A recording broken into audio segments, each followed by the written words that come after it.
Hello and welcome to another session of the weekly analysis of current affairs. Today we are going to start with a culture session. The first topic for discussion is the Narayana Guru spiritual circuit plan. So this is a news because the Ministry of Tourism, they have considered to revive the Shivagiri Sri Narayana Guru Ashram along with Aruvipuram, Kundumbara, then Chemparandi, Sri Narayana Guru Gurukulam spiritual circuit. So talking about Sri Narayana Guru, he's a saint, philosopher, scholar, he is a poet, and he is also the forerunner of the social renaissance activities in Kerala. And he was born in 1856 in a peasant family which was belonging to a untouchable Irava caste in Thiruvananthapuram. And he led the reform movement in Kerala against the injustice that has been happening against the caste, the lower caste in that particular region. So he also promoted the social equality.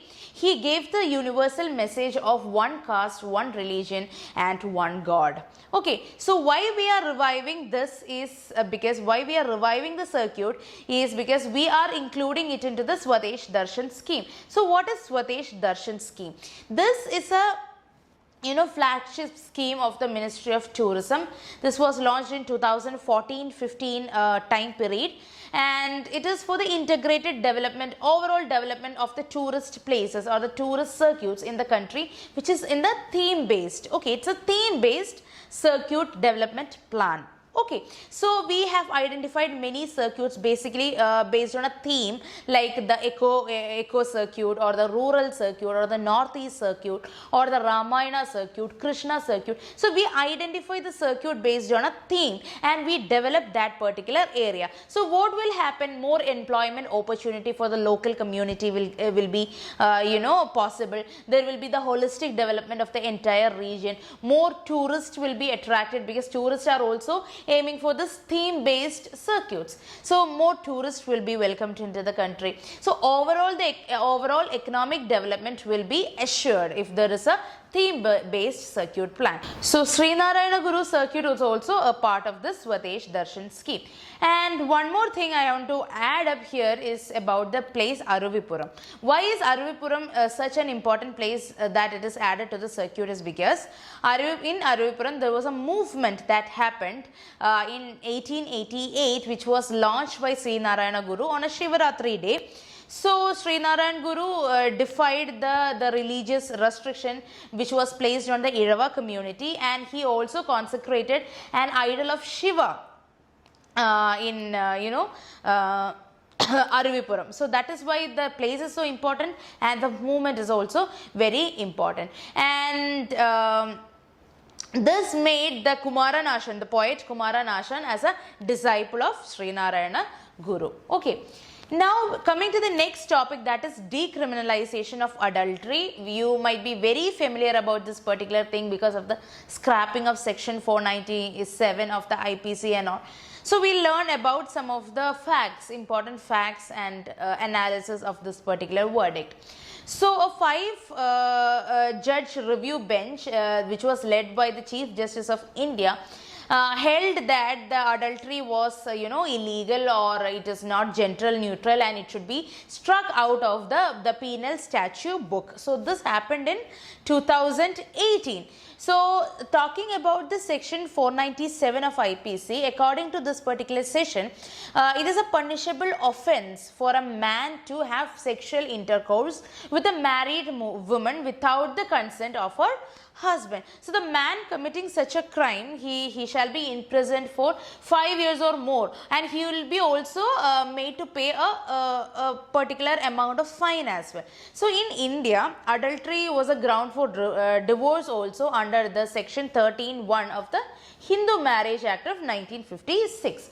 And the 42nd Law Commission of India, that was in 1971, and the Malamuth Committee on Criminal Law Reforms, they actually recommended, the Malamuth Committee is in 2003, okay. So they recommended the amendment to the adultery law. What they said at that time is, it is not gender neutral, that is a criticism.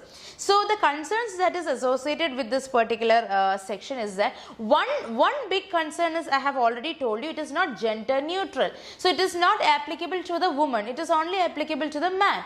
And the section 497 also, it does not enable a woman to complain against her husband if he is doing some sexual intercourse with another woman. So the women are not getting any rights. Okay, and section 497, it treats a married woman as husband's chattel, as a property. Okay, so the provision is a reflection of the social discrimination or the male dominance that is prevalent, even 150 years ago. So that thing is practicing now also. That is this section 497 is a perfect example for that male dominant society which once we lived in. Okay, so the apex court, what they said is in 2018, so they actually got a writ petition from a Keralate, and the original judgment was by the constitutional bench, which was led by Deepak Mishra, and they found that, the bench found that section 497, it cannot command the married couples to remain loyal to each other, and the relation cannot be maintained under the fear of penal punishment. So the court has reasoned that there was no data to support the claims that abolition of adultery as a crime would result in chaos in the sexual morality or in the increase of divorce. Okay, so the judges stated that section 497 is outdated, and it is also violating the article 14 and 21 of the Indian Constitution, and adultery can be also the ground for the civil issues, that is, if you want to dissolve a marriage. So dissolution of marriage can make adultery as a ground, but it cannot be made as a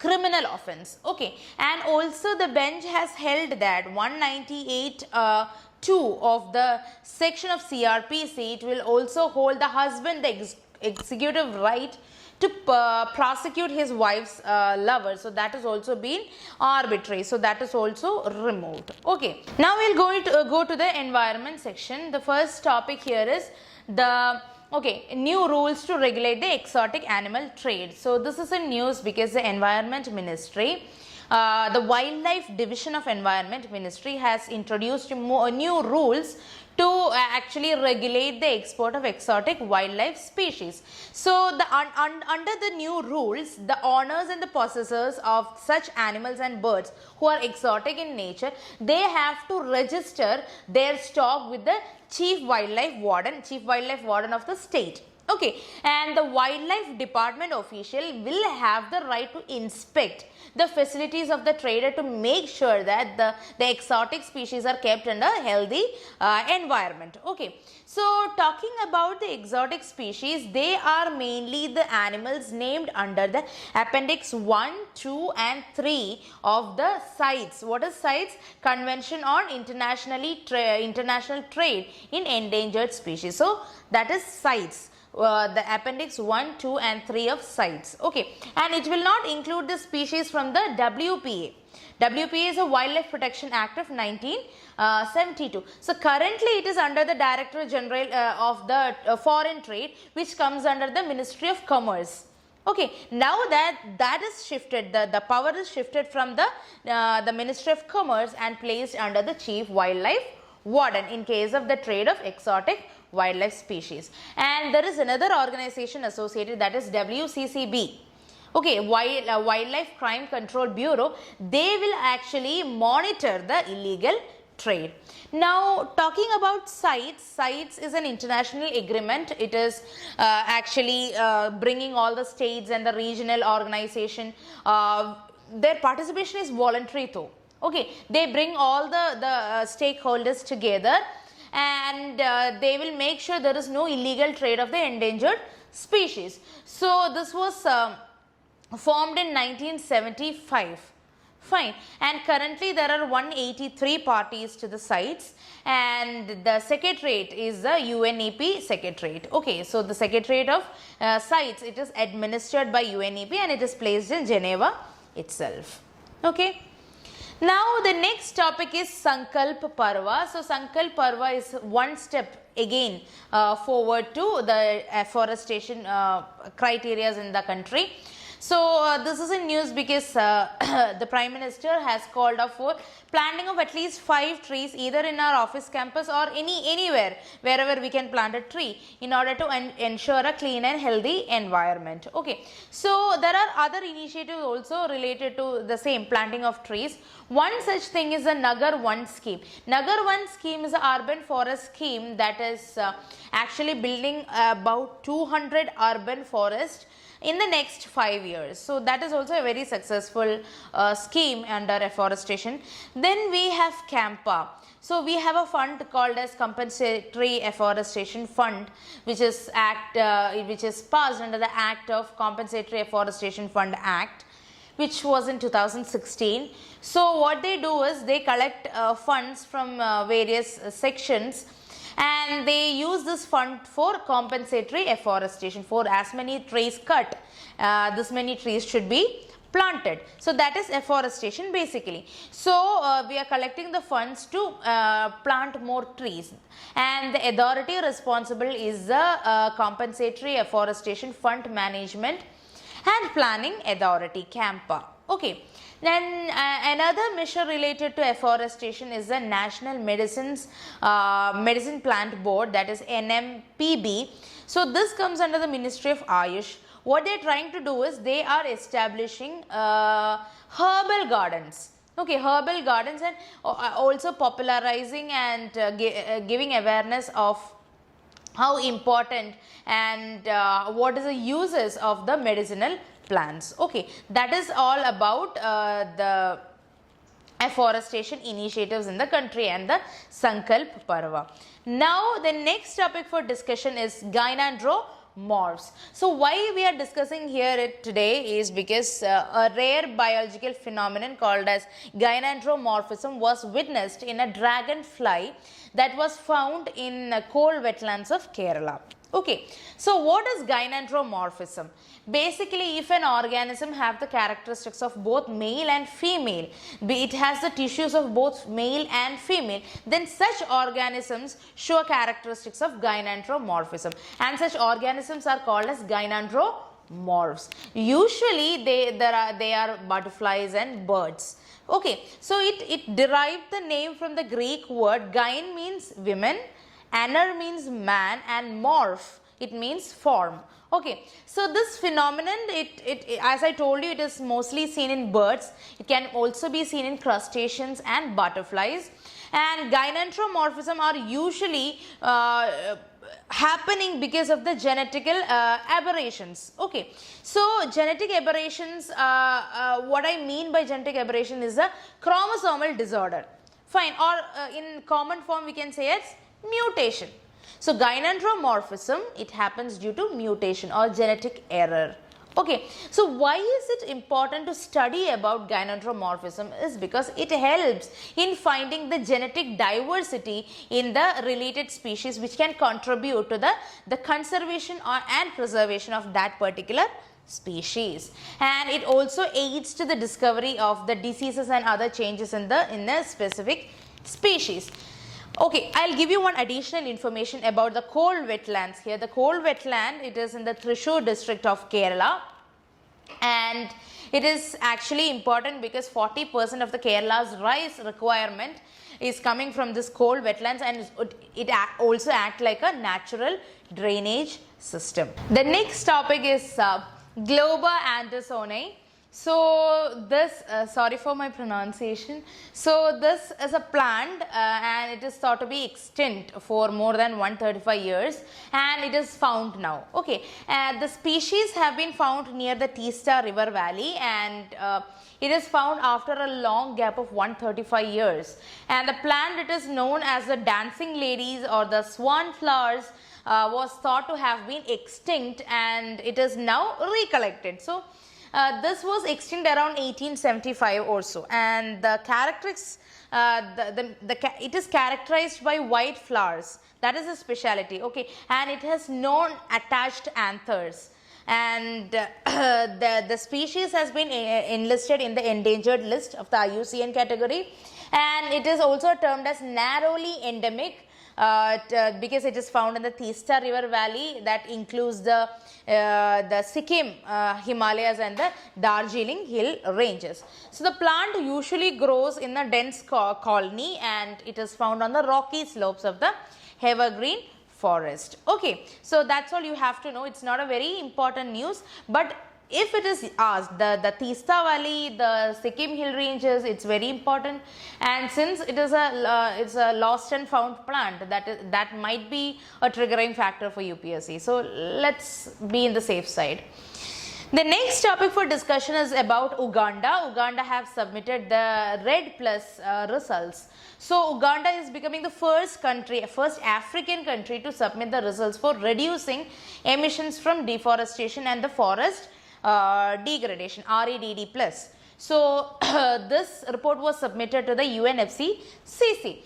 So according to Uganda's results, it says that there is a 44% reduction in the country's rate of deforestation between the time period of 2015 to 2017, and the results submitted by Uganda to UNFCCC has also made a way for the potential results based payment to the country. So they will be getting a compensatory fund also based on that. It will help Uganda to actually receive fund through a fund called as Green Climate Fund. Green Climate Fund comes under UNFCCC. It is a forest conservation scheme basically. Okay.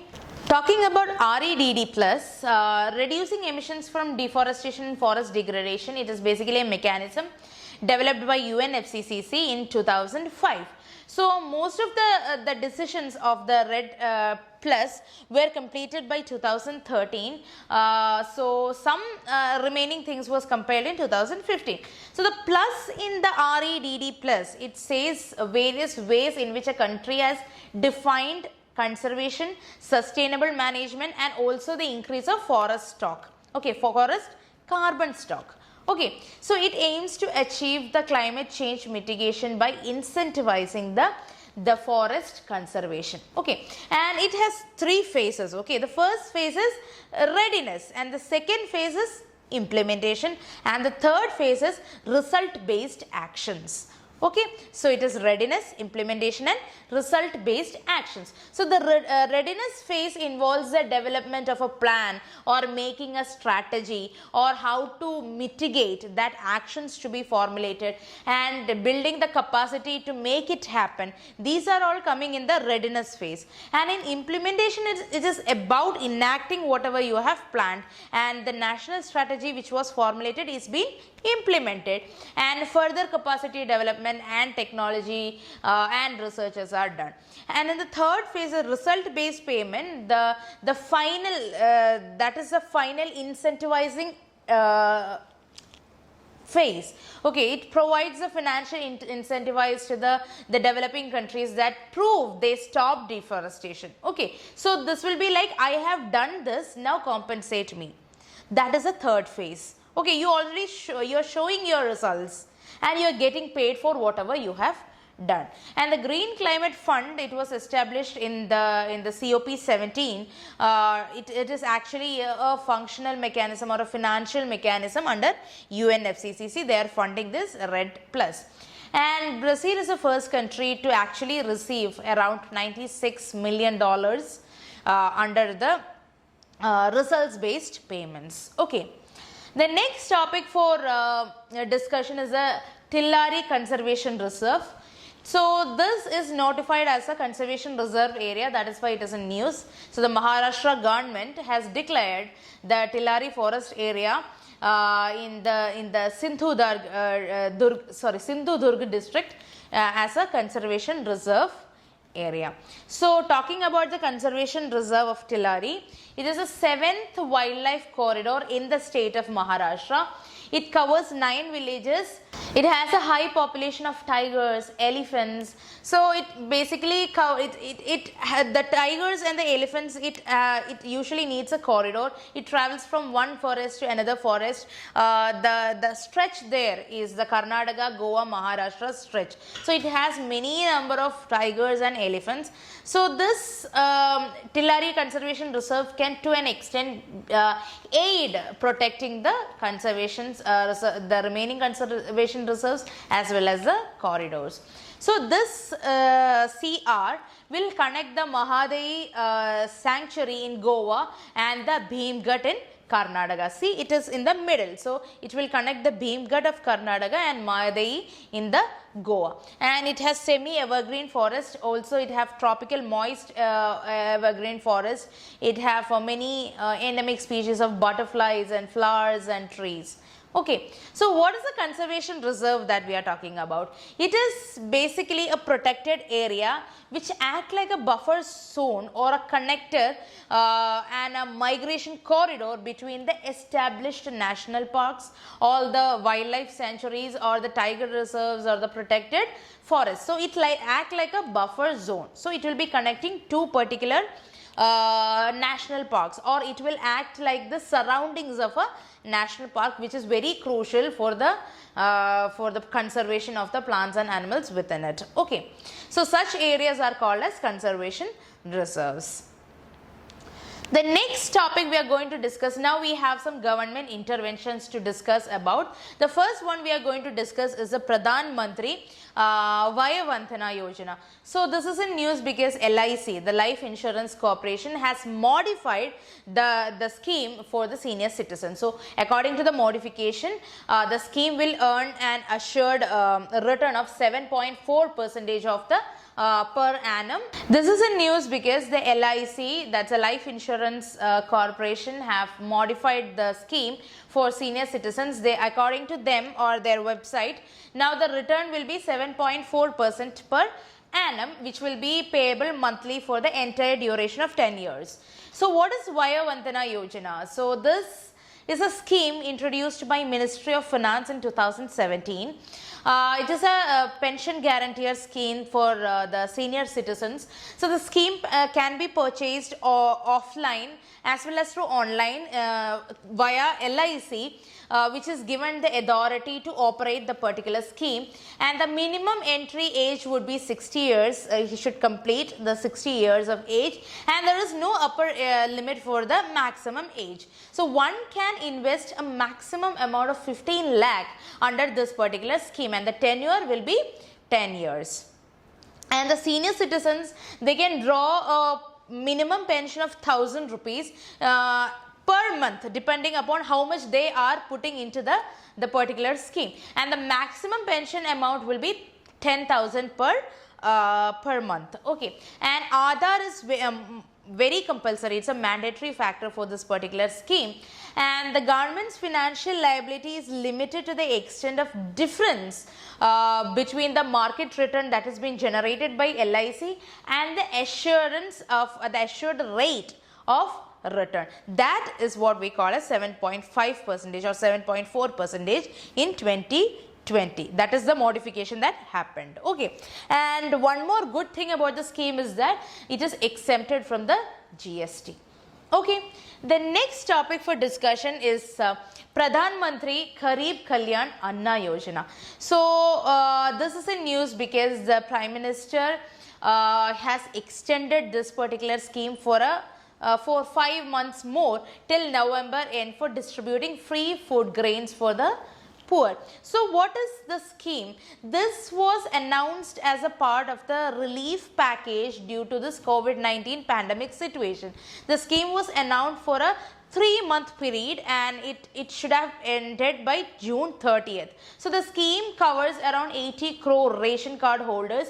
Each household was getting 5 kg of food grains, that can be rice or wheat, and 1 kg of pulses free of cost. Okay, the food grains are distributed to all the beneficiaries under the PDS scheme, that's a public distribution system scheme. And there is another scheme called as Priority Household Ration Card holders, that is PHH, Priority Household. So that is also taken into consideration, and it is also merged with Antyodaya Anna Yojana. The food grains are distributed to all the beneficiaries under the TPDS, Targeted Public Distribution Systems, for Antyodaya Anna Yojana and also the Priority Household Ration Card holders. Okay, so the next topic for discussion is the World Bank STAR project. So this is in news because the World Bank has approved around $500 million STARS program to improve the quality and governance of the school education,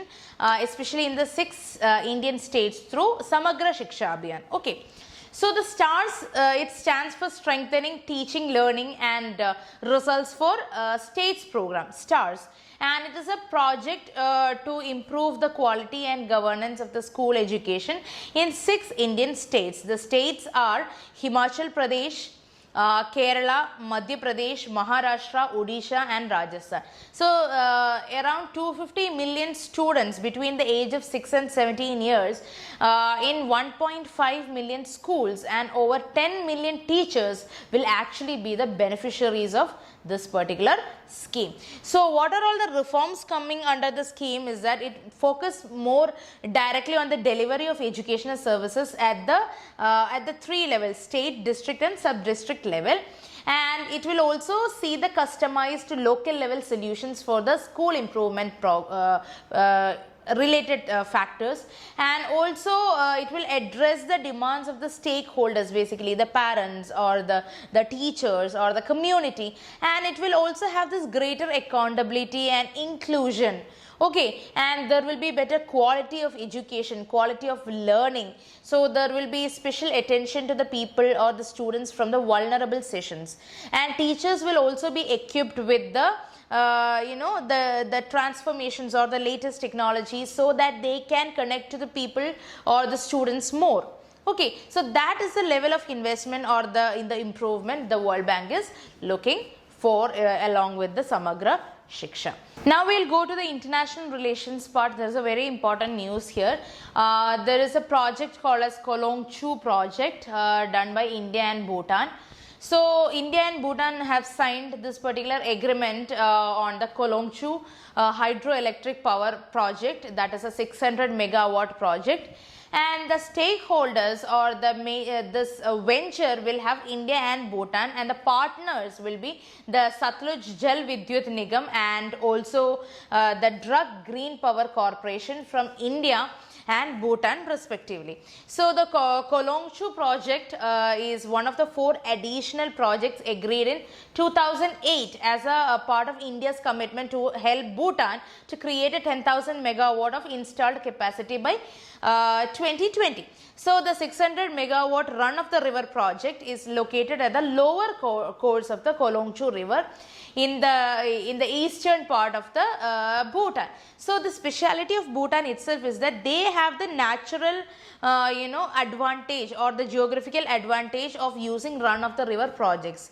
They have the mountains to the tops and the plains to the south. So it in terms it actually gives an advantage for Bhutan to make run of the rivers possible in their country. So that is their main economy as well. So India have a commitment towards Bhutan, and it has also agreed to help Bhutan to develop their capacity as a part of our friendship in 2008. Now that we are keeping that friendship, we have signed this particular Kolongchu project. Now the project is expected to be completed towards 2025, and this will be constructed in a 50-50 basis. And tapping of hydropower in Bhutan will actually be good for our bilateral ties. It will strengthen the relation between India and Bhutan, and also being a member of BIMSTEC, Bhutan has a very strategic location which is important for India, and the shared sense of support and helps in the terms of development project can actually help India to develop its Act East policy and also the Look East policy as well. So this will be a milestone project for the energy and related trade between the nearest neighbor.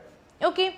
The next topic for discussion is the special liquidity scheme for NBFCs and the HFCs. So Reserve Bank of India on this week said that the government has approved a special liquidity scheme for non-banking financial companies and also the housing financial companies to improve their liquidity position in order to avoid any kind of risk happening to the finance sector. Okay, so RBI will provide fund for the scheme by subscribing to the government guaranteed special security issued by the trust. So the total amount of such security issued shall not extend or exceed 30,000 crore rupees at a point of time. So government of India will provide an unconditional guarantee to special securities issued by the trust.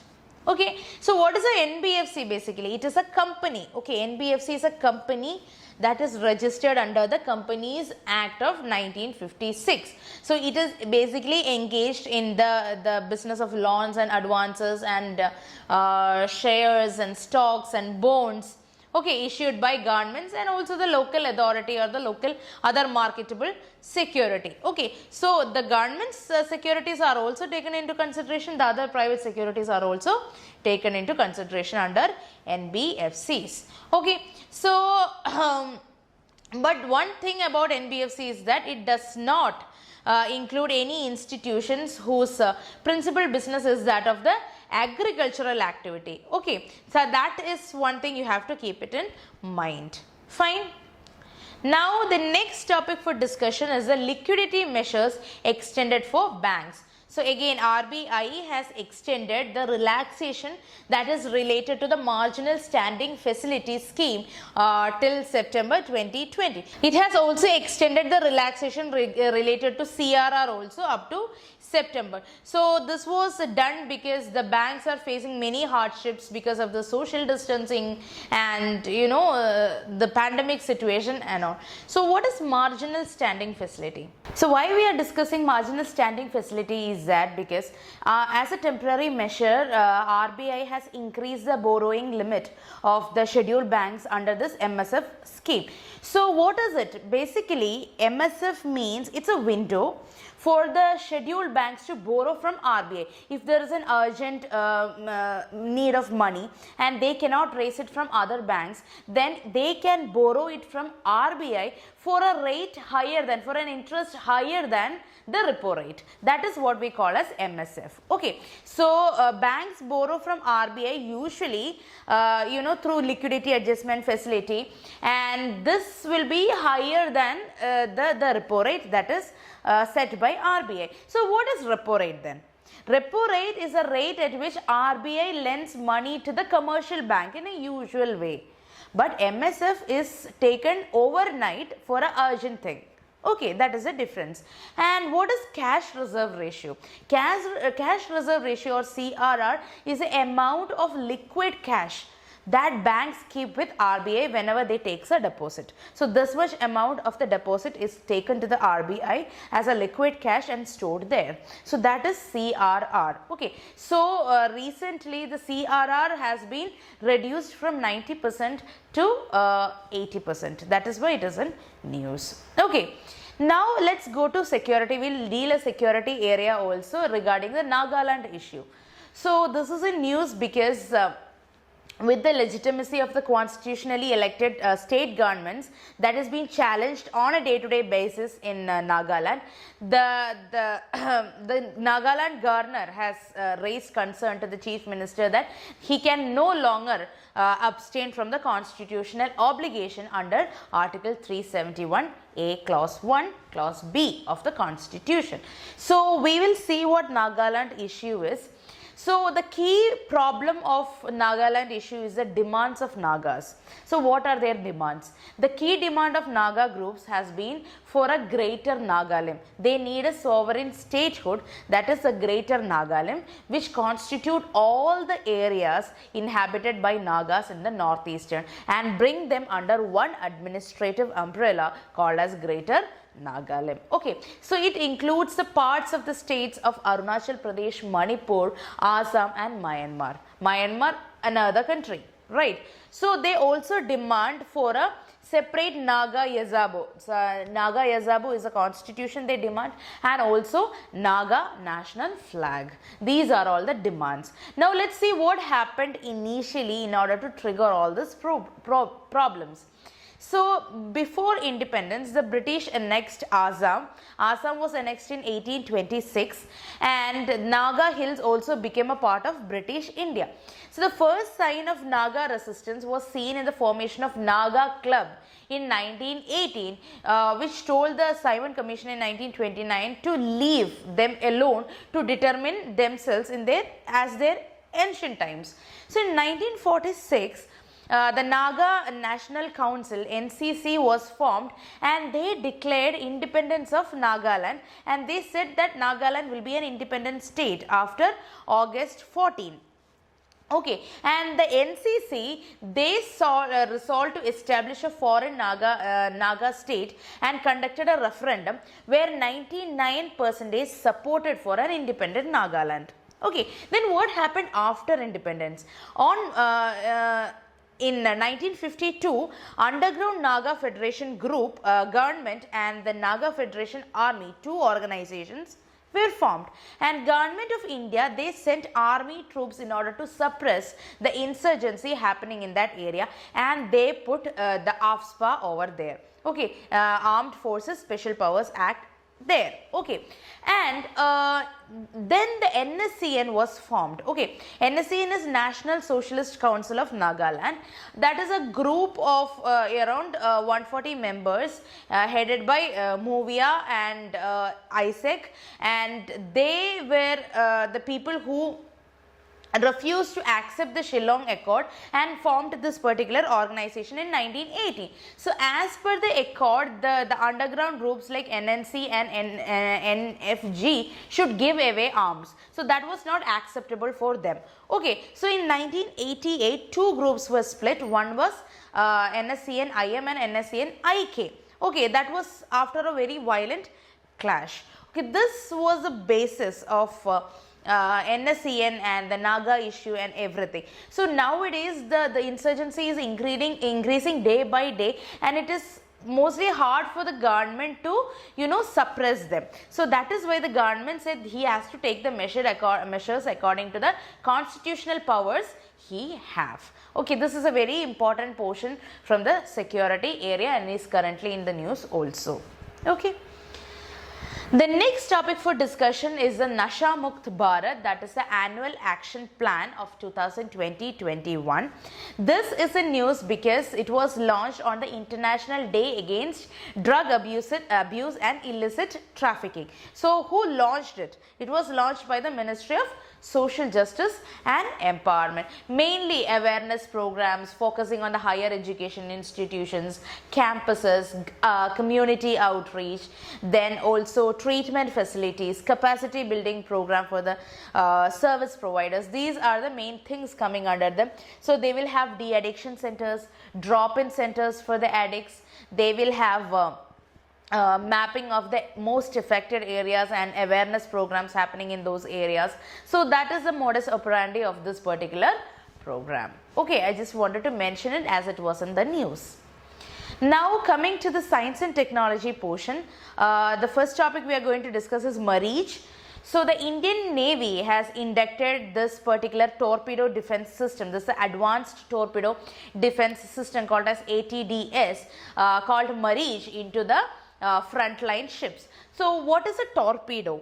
Torpedo is actually the self-propelled weapons with a warhead, and it can be used on the water surface. Okay, they are one of the mainstay sea warfare attack systems. So Marij has been designed and developed by DRDO, and it is capable of detecting, locating and neutralizing incoming torpedoes. So it's an anti-torpedo system. The Bharat Electronics Limited, that's a defense PSU, they will undertake the production of this particular system. So Marij, it detects and locates the incoming torpedo, and it will also take the countermeasures to destroy it and protect the naval system from its attack. Okay, so that is about the Marij, and you know who produced it, who invented it, and what is a torpedo. The next topic, that's a miscellaneous topic that we are going to discuss, yet very important topic, is National Statistic Day. So the date, the National Statistic Day is on June 29th, and this date is chosen to commemorate the birth anniversary of Professor P.C. Mahalanobis. So this year the day will be marked virtually. Why? Because of this pandemic situation. So because people are recommended to stay indoors, so that is why we are doing it virtually. Okay, so every year the Statistics Day is celebrated on 29th June on the birth anniversary of Professor Prashanta Chandra Mahalanobis, who contributed in establishing the National Statistical System. So the main aim to popularize the use of statistics in everyday life and sensitize the public as to how statistics help in shaping and framing policies, and also raise public awareness, especially among the younger generation, about the role of statistics in socio-economic planning was very important. He did that. Okay, so the updated version of the report on SDG goals, or the National Indicator Framework Progress Report, will be released during the event, and the Indian Statistical Services Cadre Management Portal will also be launched. So two things will be launched on the day. One is SDG Goals National Indicator Framework Progress Report 2020, and also the Indian Statistical Services Cadre Management Portal. These two will be released, and theme for 2020 will be SDG 3, that is ensure healthy lives and promote well-being of all the ages, and also SDG 5, that is gender equality. Remember this, SDG 3 and SDG 5. Now talking about P.C. Mahalanobis, he is considered to be the father of modern statistics in India, and he founded the Indian Statistical Institute ISI, and he also shaped the Planning Commission, which was recently replaced by Niti Aayog in 2015, and he pioneered the methodologies for the large scale surveys. He also introduced innovative techniques for conducting large scale surveys, and calculated acreage and crop yields, everything, even in agriculture, in land planning, in city planning, everything. He incorporated statistics into it. He also devised a statistical method called as fractal graphic analysis. Fractal graphic analysis, which is used to compare the socio-economic conditions of varied groups. So all the policies that has been incorporated by the government is according to this Pakka statistics that we follow today. So that's all for today, guys. I hope you enjoyed the session. So if you have any doubts or queries, please feel free to mention it in the comment section. Thank you so much.